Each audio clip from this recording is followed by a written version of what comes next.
What's up, everybody? It is that one guy here.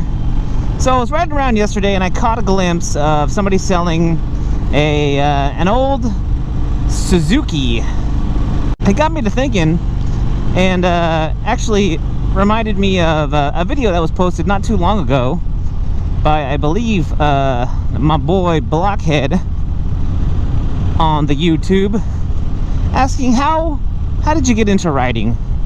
And I think for the majority of people who get into riding and they stick with it, it's kind of in their blood. You know, they watched their dads ride, or their moms maybe ride, their older brothers, and they wanted to get into it. And once you get into it, it's one of those things, at least for me, every time I try, not I'm trying to get out of it, but every time I try to rationalize stop riding or sell my bike, you know, it does not take long, and the gaps in between, actually, when I've sold my bikes and when I buy new ones, have gotten shorter and shorter, because it's in my blood, man. And that's the simplest way I can put it, because I think for those guys that I've actually, you know, because the guys that learned on my MSF safety course with, or my motorcycle, you know, to get your license, the course that I took, a lot of guys who'd never ridden, but they were a handful of guys in that class. I think at least 3, maybe 4, who have been riding for over 20 years and never got their license. But those are the guys that once they get their license, I mean, the license was just a piece of paper, and they're going to be riding forever, because they already have been riding forever. But then there's guys who've ridden dirt bikes, who've never got their official motorcycle license, but they know how to ride. And then there's those people who take the course, like a friend of mine that I work with, went to get his motorcycle license. He took the course. I believe he's got his M1. He went into the DMV and took his written test to get his license. But he's kind of fallen out of looking for a bike and learning how to ride, and from experience, I got my first bike within 2 weeks of when I got my license. And even then, when I got back on that bike for the first time after riding a motorcycle for the first time in that motorcycle safety class, it was like learning all over again. You know, even you can read all you want about how to ride a motorcycle, you can watch all the videos that you want on how to ride. It is not the same experience once you get on those 2 wheels and start that motor. It is intimidating. I'll say that. Fine. I mean, I got no shame in saying that the first time I rode the bike that I bought as my first bike, I was intimidated. You know, they asked me if I wanted to ride it around the block, and I kind of looked at them like, yeah, I do, but you know, let me make sure that I really want this bike before I do that, because if I don't want this bike, there's a chance that I might not come back with it in the same way that I left with it. So anyway, everything went fine. I bought the bike, rode it around the block just fine, and it was when I rode it home from buying it, which was probably only like a 20-minute drive, but I did have to ride on some back roads, you know, at the 55 miles an hour, and that was the first time I'd ridden that fast, and it was just exhilarating. It was exhilarating, it was exciting, and it had me hooked. I can't help but explain that first feeling of riding my bike, except for I felt like I was flying, and in almost a literal sense, because, you know, I didn't have a motorcycle jacket yet, so I was wearing a kind of a loose-fitting jacket, and the wind was catching it, and it felt like it was lifting me off my seat. But I think more so what was happening was just the experience of riding the motorcycle at 55 miles an hour for the first time is like nothing else. I mean, the closest thing I can think of is like riding a roller coaster. That's the most open air experience that I had ever had, besides driving in a car, like a convertible. Even then, I mean, the wind's just completely blocked. It's not the same thing.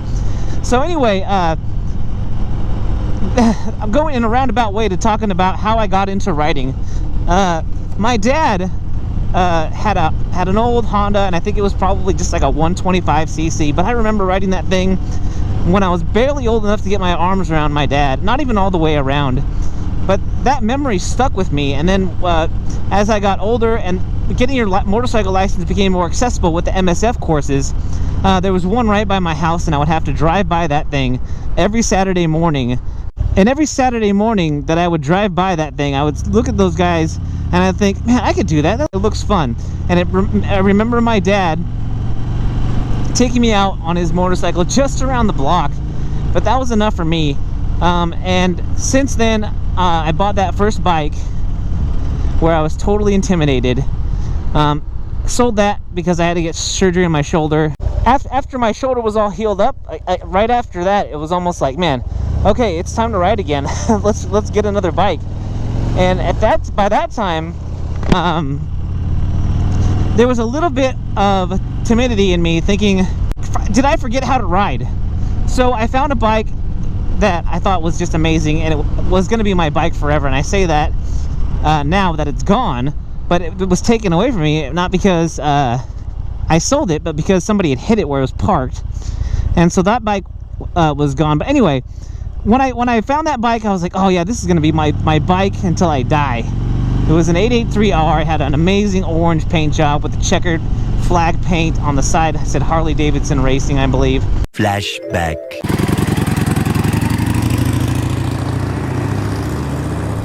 And just a beautiful bike. When that bike got hit in its parking space and I lost it, it was totaled. Amazing to think about how someone could hit a bike that hard and just leave it. It was just, when I found it, it was just laying on its side. Ugh, it still makes me mad thinking about that.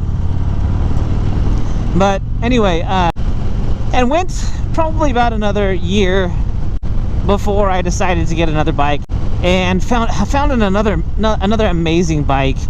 I paid a little bit more for it than I probably should have, because it was an 83 iron, but it had a custom paint job on it. They call it the quarter mile paint. Flashback.